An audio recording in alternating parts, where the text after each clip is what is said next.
c'est la bêche. Laquelle? Voilà. Celui-là, ok, d'accord.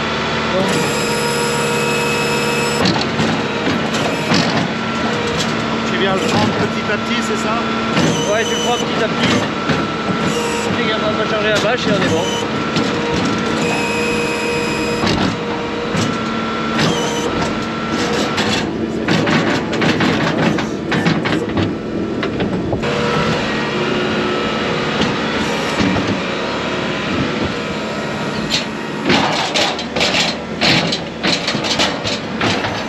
Bon, il se sort pas trop mal.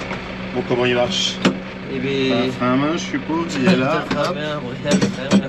T'as les verseurs là, t'as 3 gammes là-bas qu'il faut que tu passes quand tu t'arrêtes. Là tu te mets en 2, 3 ou 4 pour sortir de là. Donc, ça c'est les vitesses. Les vitesses, ouais. Et celle-là c'est la gamme. La gamme, mais t'es en 2 là déjà. Là je suis en 2, ok. Donc, tu te mets en 3 ou 4. Et tu les vois où t'es en... Mais Ah non, t'as une tortue et une... Ouais, il y a un doubleur là-dessus. Là t'es en 2, tu vois. La version, Et l'élevé. Ouais. Je t'ai pris ma chez travail. Ah bah alors c'est facile. Et là, ce qui est bien ou pas bien, c'est que ça suit roue en roue. Pour que ça soit plus maniable dans les bâtiments. Oui, donc là on peut tourner, on est sûr de ne pas toucher la flèche. Ouais. Oui, ça tourne à l'équerre. Donc là il y a une tortue et un lièvre, c'est quoi ça? C'est une doubleur bigame quoi. D'accord, c'est que si tu les mets, hop, ah oui, tu repasses à... Oui, mais... c'est une sorte de passage sous charge en fait. Oui, okay. Ouais. Mais j'aurais déjà passé en 3. C'est que des varios que tu as, oui? Ouais. Ah ben oui. J'ai plus de... Enfin si, j'ai le vieux... On va peut-être le baisser. J'ai mon vieux 743 qui est encore en mécanique. Ouais. Mais en tracteur, essentiellement des varios. Et là, ouais, tu vois, je me serais arrêté, je passe en gamme 3 et 3.1, 3.2 et voilà. Ah, par contre, tu es obligé de t'arrêter complètement. Mais c'est l'inconvénient du Niolan, ouais. Tac. Et tu le pousses en bas là. Hop. Et en haut, ici. Sinon, ça te fait arrêter sur la route après. Ouais. En virage en plus. Et en caméra, on s'en rend pas compte. Ça me paraît toujours plus plat. Alors moi, par rapport à mon Loiret, je vous garantis qu'il y a un peu plus de pente que ce que j'ai l'habitude. Tu vois, tu te tiens. Mais je suis pas sûr du pilote en fait. Puis la cabine est pas grosse en fait. Ah. Et puis comme je tiens la caméra à une main, c'est encore plus dangereux. Ouais, ouais. Ça va être... C'est bon, il y a le changeur pour nous arrêter. Contre un arbre ou une pierre, ça nous arrête pas. Ah mince, et en plus on n'a plus de gasoil. Non, je pense que ça descend. Ça va remonter le niveau. Là, vaut mieux que je te laisse la main, je pense, dans le bâtiment. Ça passe fin quoi. Faut avoir un peu l'habitude. Ça, c'est tout.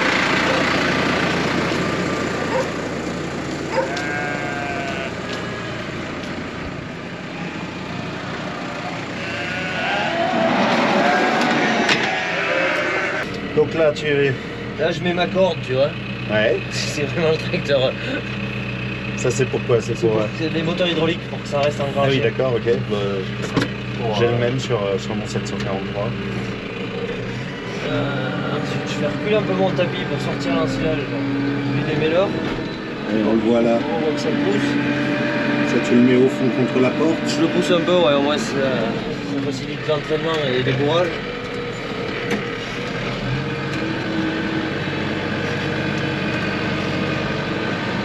Tac. On prend une petite vitesse et...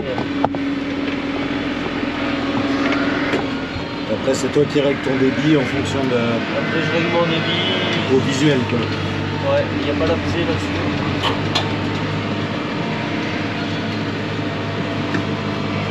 Non, c'est ça. Une fois qu'on l'a en main.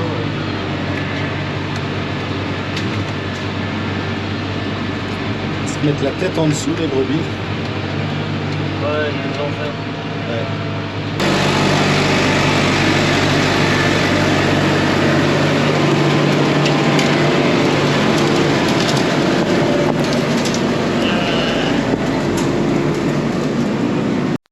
Bon bah ça y est là, toutes les brebis en bâtiment elles sont soignées. Les brebis c'est bon, il manque juste les agneaux d'engraissement et les agneaux. D'accord, bon bah on va regarder tout Et ça. après c'est bon.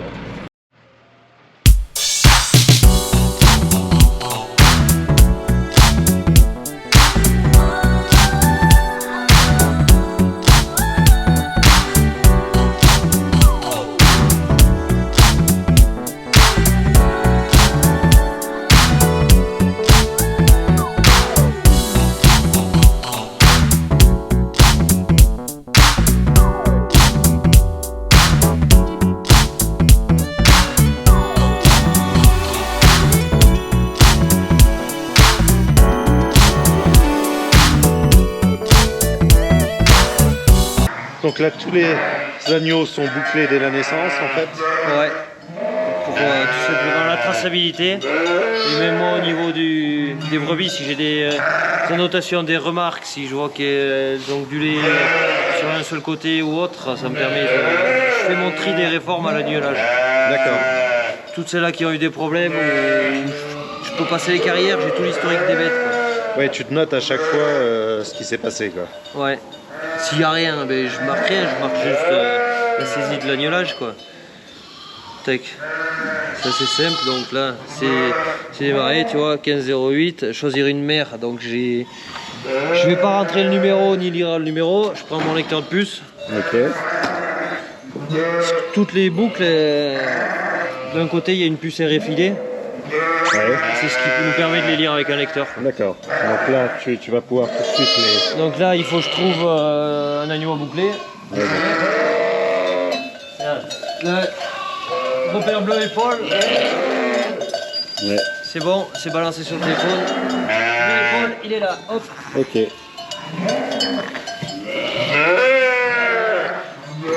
Donc là t'as repéré la mère avec le bâton. Ouais. Donc là c'était arrivé. Là, c'est Ok. la 00197 qui a 33 mois. La dernière mise basse a été il y a 8 mois. Ok. Le 31, 12, 21. D'accord. Donc là tu te mets nez vivant et tu vas lui mettre... je vais mettre nez vivant. et Tu vois, ça va être ce numéro. Là j'ai ma ramette de boucles. Donc là les boucles c'est à suivre en fait. C'est à la suite, ouais. La pince. Un coup de désinfectant. Du désinfectant parce que ça, vu qu'on perce de la peau, ça peut créer des infections. Ouais. Là on repère, il y a 2 lignes de nerfs, on passe entre. Là. Tu vois, il n'a pas crié ni rien. Ouais, ça lui fait rien du tout. Il y a même celui-là qui a été bouclé il y a pas longtemps, il leur demande. Bah non, tu peux pas.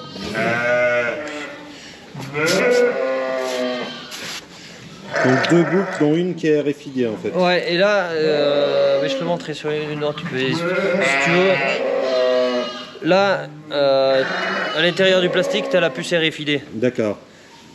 Hop, et on la met, c'est obligatoire de la mettre du côté gauche, donc chaque côté gauche, il y a la puce. Et la puce a du bon pour éviter toutes les erreurs de saisie ou autres. On fait beaucoup moins d'erreurs, même quand on fait partir des agneaux. On passe notre lecteur de puce, il se trompe pas. Ouais. Et inverser un numéro quand on les lit comme ça, c'est vite fait. Ah oui. Donc ensuite, redésinfection pour la deuxième fois du nombril. Et là, je leur en profite pour leur faire une injection de sélénium. C'est sélénium, c'est parce que... Donc le sélénium, tout simplement, moi je suis une zone, on est en montagne, il y a du granit et on a des sols qui sont carencés notamment en sélénium, iode, et on sait que ça fait des agneaux qui sont parfois moins résistants. Donc on le comble via une injection sur la naissance, ça permet qu'ils se développent aussi bien et qu'ils ne soient pas carencés et qu'ils ne soient pas malades. D'accord, et en ça plus, prévient certaines on maladies. avait jeté un coup d'œil, en plus il y a un peu de vitamine avec... Il y a de la vitamine E, ouais. En fait c'est juste les carences pour qu'ils réussissent à... Et donc Ah, je bien l'ai grossir. lâché, j'ai même pas regardé chez le sapin.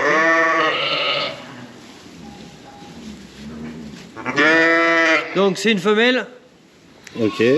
Donc Une fois qu'on sait ça, il te demande le sexe, mâle, femelle. Femelle, t'appuies sur OK. Elle a qu'un agneau. Ok, ça nous a remis le numéro de la nouvelle boucle que tu as mis. Ouais, Okay. Tu valides ton agnolage, c'est enregistré et tu peux passer à la suivante. Ok. Et donc là, il y en a. Si tu veux voir l'historique de la brebis, on peut. Oui, c'était celle avec le point bleu, celle-là. Donc hop, là elle est venue. Donc on est toujours sur la même mère. On voit qu'elle a fait 3 agnolages, 5 agneaux nés vivants.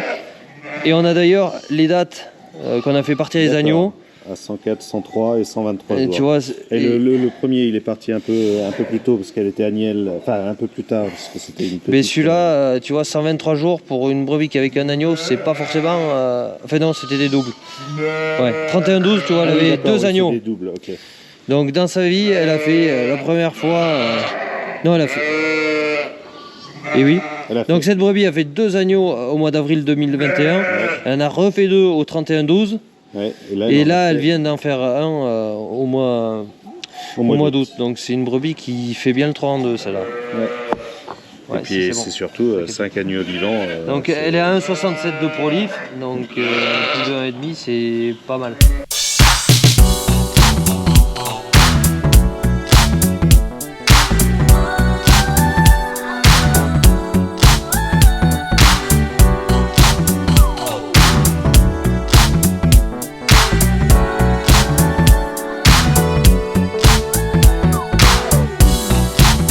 Bon, ça y est, là, le gros du boulot du matin est terminé, donc tu as nourri, tu as bouclé tous les agneaux. Ouais.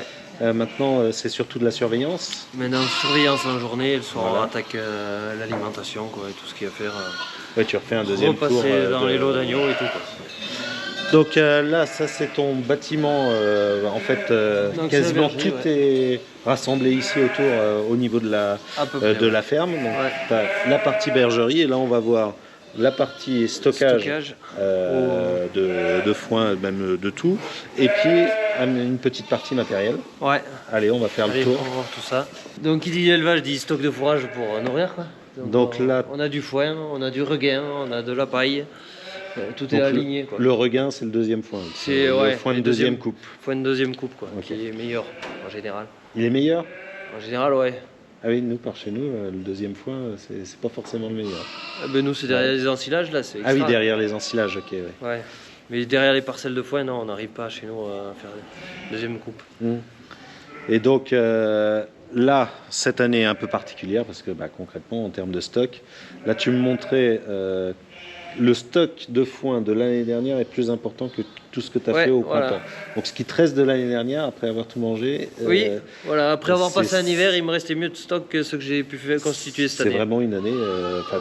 tu avais déjà vu ça ou... Je l'ai jamais vu, moi, aussi sec. Même les années 2003 et tout, ça avait été des années très sèches, mais... Mais il y avait quand même un peu de foin, quoi. Et là que la sécheresse est commencée si tôt. Puis surtout, quoi, depuis le printemps que ça a duré, qu'il a manqué de l'eau du mois depuis janvier, là, tu vois, on doit être à 200, on a eu un orage hier, mais on doit être à 230 mm depuis le début de l'année, quoi. L'année, on a les épandeurs d'engrais, là. Cette année, il est très peu sorti vu qu'il n'a pas plu. T'avais pas de pluie et t'avais pas de... Et je le regrette pas, quoi. Du coup, il me reste du stock d'engrais. Voilà, valait mieux garder l'engrais vu le prix de l'engrais pour l'année prochaine. Je pense que t'as bien fait. Par contre, il faudra réussir à faire du fourrage l'année prochaine, quoi. Alors t'as pu te le permettre aussi parce que tu savais que t'avais du fourrage de l'année d'avant. Mais même, je le sentais pas. Ouais, tu le sentais pas. Pourquoi aller mettre de l'engrais, de l'azote alors qu'ils annoncent pas de pluie, que le sol est sec, tu sais que ça agira pas. Faut rester tranquille, quoi. Ouais, et c'est plus facile quand t'as un peu de stock. Quand t'as pas de stock. Ouais, mais mon objectif de la campagne, c'était refaire autant de stock que l'année dernière pour justement pas acheter d'engrais pour l'année d'après. D'accord. Du coup, ça va changer mes plans, là. On fait l'inverse. Oui. Tu avais cet objectif-là de ne pas produire avec un engrais cher. Ouais. Mais bon, c'est cuit. On verra bien. Donc après, on a matériel de fenaison, donc j'ai tout en propriété. Ouais. Par souci, quand c'est le moment de faner, il faut que le matériel soit disponible, faut être prêt à faire feu, et je suis pas cubain pour la fenaison, c'est clair et net. D'accord. Le foin... Ouais, c'est la partie la plus compliquée pour toi, et puis surtout ici en montagne, c'est beaucoup de petites parcelles. C'est beaucoup de petites parcelles, donc du matériel en cuba, les parcelles vont pas s'agrandir parce qu'on a du matériel en cuba, donc je préfère faire ça à ma sauce. Et donc là, tu as un nouvel endaineur, c'est ça? Il y a un double endaineur depuis cette année qui n'a pas travaillé beaucoup, quoi. Ouais. Mais bon, il est là pour les prochaines années, quoi. Et Il gagne du temps. la presse Lely, c'est La une presse, ancienne, elle a combien d'années? les 2003, ben, tu vois, c'est mon père 2003. qui l'avait acheté, une année de sécheresse, et moi j'ai acheté l'endaineur une année de sécheresse, impeccable. D'accord. C'est pas bon signe quand j'achète du fenaison, ouais. 2003, et elle va toujours bien. Et elle, ouais, c'est entretenu, et pour le moment, Bon, elle c'est va des continuer bonnes un petit machines, peu. C'était solide, ouais. Et après, ouais, en tracteur, ben, il y a le Newland avec un chargeur pour Ouais, l'élevage, qu'on a vu tout à l'heure. Et puis après, qu'on a vu tout à l'heure. La décileuse pailleuse qui tourne plus de 10 mois de l'année. le Il y a un quad, quad. ça tu l'utilises beaucoup. Mais quand les brebis vont dehors, ouais, pour Ouais. aller changer de parc et tout, je mets les chiens dans la caisse et tout, c'est vachement pratique, quoi. Mhm. Voilà, on a la charrue. Ah oui, on a la charrue. Donc outil que tu te sers plus, mais que J'ai toujours ma charrue tu l'as, ouais. Verneland, je l'ai gardée. Mais bon, c'est vrai que mon objectif, c'est de labourer le moins possible. Ouais, et nous on n'est pas passé encore à ça, et vu qu'on a des prairies qu'on laisse 5 ans, une prairie 5 ans, y implanter une céréale en semi-direct, il y en a quelques-uns qui ont essayé, Ouais, c'est compliqué. mais il nous manque encore de la technique, quoi. Oui. Mais à l'avenir peut-être, parce qu'aujourd'hui nous labourer ça coûte cher parce que ça use. Et puis vous avez qu'il y a- quand même pas mal de roches, pas mal de... Il y a du boulot pour ramasser voilà. les pierres après. Mm. Après avec des bonnes charrues on laboure moins bas et c'est pas comme avant quand on faisait du labour profond, quoi. Maintenant c'est pas pareil. Donc ça, c'est la fourche Donc ça c'est ouais, une deuxième fourche pour apporter de la souplesse. qui va sur les deux tracteurs ou... Elle se monte sur les deux, mais Ouais, ça ok. fait un peu gros pour le petit tout, quoi. D'accord. Donc toujours pareil pour justement laisser un tracteur qui soit toujours prêt pour les bêtes, pour l'alimentation. Ouais, même quand C'est tu ça. travailles, que tu es toujours... Et d'en avoir les deux autres pour qu'ils tournent dehors, quoi. C'est un peu ça l'objectif. Bon, et puis là, on a la partie un peu plus matérielle, mais que tu utilises aussi. Mais l'hiver, ouais, je rentre du matériel ailleurs. Et là, il y a des bêtes, quoi. Mais l'été, je m'en sers pour rentrer le matériel.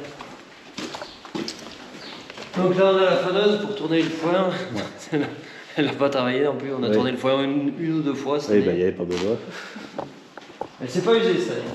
On a une faucheuse simple, rotative, tout ça. Après, on a une autre faucheuse conditionneuse en Cuma. D'accord. C'est pour tout ce qui est ensilage, on est en Cuma. Par contre, on a, Ouais. au niveau de la Cuma, il y a 2 ensileuses automotrices D'accord. où on a des chauffeurs dessus. Et on a la fourche à ensilage et la faucheuse, quoi, voilà. Et les deux tracteurs, donc Et un on a les- 6130 et un 6910. Ouais. Donc ce 6130, ça tu l'avais déjà depuis quelques Je l'ai temps. acheté neuf il y a 3 ans ou 4 ans, je sais plus. D'accord, ok. Donc Donc, là, il a quoi? Il a 2000 heures. 2000 heures. Et quand j'avais que 2 tracteurs, il tournait quand même beaucoup. Et le but, c'est pas non plus de changer les tracteurs tous les jours.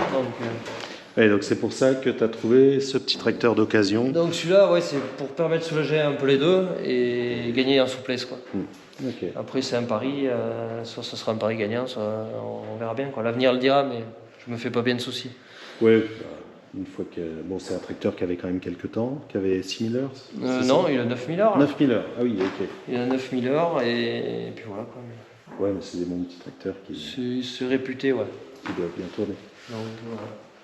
Donc là, on a fait le tour de quasiment tout le matériel. À peu près, ouais, il reste un peu d'Europe. Un peu de travail du sol. Le combiné de semis en Cuma. Tout ce qui est semi, ouais, combiné de semi, rouleau, c'est Cuma. Ouais. L'ébène. Des bennes, on en a en Cuma, j'en ai une en Ah oui, perso. t'en as une en perso. Cuma. On a tout ce qui est bétaillère aussi, pour transporter les bêtes. D'accord. Bétaillère 2 essieux Cuma, épareuse, rigoleuse. Enfin, on a... Ouais, tout le matériel Tout le qu'on n'utilise pas Ouais. régulièrement. Parce que- L'inconvénient, nous, en polyculture élevage, c'est qu'il faut tout pour faire pas grand chose en fait. Et on peut pas tous payer, donc on en a une partie en Cuma. Ah oui. Bon, c'est quand même l'idéal pour avoir du bon matériel, pas Et trop ouais, cher ça sur, permet de travailler. sur ce que tu utilises. Voilà. Après bah, c'est comme tout. Enfin, moi, je suis beaucoup en Cuma. Oui. Moi, ce que j'apprécie dans la Cuma, c'est certes, comment dire, j'ai souvent du plus gros matériel que je me serais pas acheté tout seul, donc ça me permet de gagner du temps en fait, la Cuma. Voilà, nous voici dans les prairies, Ouais, ce qui reste des prairies. Et là on les a mis à l'ombre dans un bois pâturé avec des râteliers vu qu'il n'y a plus d'herbe absolument dehors. Au lieu de les rentrer en bâtiment, celles-là, et pour que j'ai de la place pour pouvoir faire l'annulage dans de bonnes conditions. Elles sont au râtelier depuis le 25 juillet, donc là ça fait 3 semaines qu'elles mangent le stock que j'ai de report d'enrubanage. Donc là, tu leur mets 2 bottes d'enrubanage tous les 2 jours en fait. Ouais, sachant que des fois elles en mangent plus d'une par jour, donc ça dépend un peu des bottes, mais... Et habituellement, ce type de prairie, tu les as jamais vues sèches comme ça début août quoi. Mais jamais, même au mois d'août, celles-ci elles avaient toujours de l'herbe. Ce lot-là, ils avaient toujours de l'herbe à manger, même s'il n'y en avait pas beaucoup. Mais là, c'est râpé, c'est à la terre partout. Il va nous falloir beaucoup d'eau pour déjà refaire verdir les plantes. Et ensuite, le problème c'est qu'on avance dans la saison, les jours raccourcissent. Et je sais pas, ça fera peut-être un peu. Celles-là, elles vont remanger dehors, je me fais pas de soucis, mais celles-là qui sont en bergerie, je suis pas sûr de les ressortir. Ouais. Et elles sont sorties fin avril, elles sont rentrées 25 juillet et elles ressortiront peut-être qu'au mois d'avril l'année prochaine. Oui, donc ça veut dire 12, 9 mois sur 12. Ouais, 9 mois sur 12 en bergerie. En termes de coût, c'est énorme en fait. Le coût alimentaire, on va faire des records cette année. Ouais. Parce que c'est évident que de l'herbe pâturée, elle n'a pas été récoltée, il n'y a pas eu de perte de valeur alimentaire. Voilà. Non. Tout mis bout à bout, c'est l'idéal quand tu peux faire pâturer. L'herbe pâturée, c'est un peu moins cher et si on arrive à bien la gérer, on arrive à produire avec de l'herbe. Les bonnes années quoi. Mais cette année, c'était ça. Ouais. Donc là, elles ont de l'abri, elles ont de l'eau, elles ont tout ce qu'il faut. Donc ça, c'est les brebis qu'on agnolé au mois d'avril. Elles ont eu toute l'année au mois d'avril, il y a quelques années là en plus. Donc c'est des bêtes qui sont reparties en lutte et qui vont ragnoler fin d'année, celle-là. À partir du 15 novembre, elles vont rattaquer d'agnoler. Donc c'est pas des brebis qu'on peut se laisser, comme j'ai envie de dire, lire le journal.